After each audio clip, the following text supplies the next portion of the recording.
mga ka-journey, mga palangga! Pag-usapan natin ngayon ang dalawang bagay na maaring mangyari kapag naghiwalay kayo ng loved ones mo. Una, maaring magsikap siyang bumalik sa'yo. Kukontakin ka niya, ipapakita ang kanyang pag-aalala at gustong ayusin ang lahat dahil mahal ka niya at ayaw kanyang mawala. Pangalawa, maaring tuluyan na siyang lumayo. Karaniwan, ibig sabihin nito ay hinihintay lang niya na ikaw ang magtapos ng relasyon.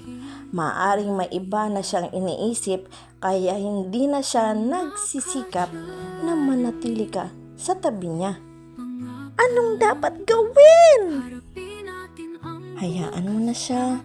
Bigyan mo siya ng oras para pag-isipan kung ano talaga ang gusto niya. Huwag mong habulin ang isang taong hindi ikaw ang pinili.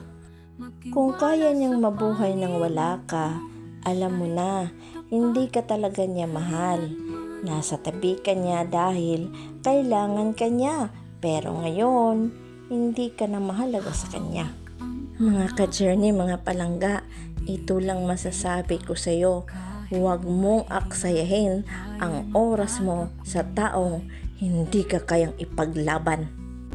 Sa bawat hakbang mga ka-journey, mga palangga, to God be all the glory. Bye!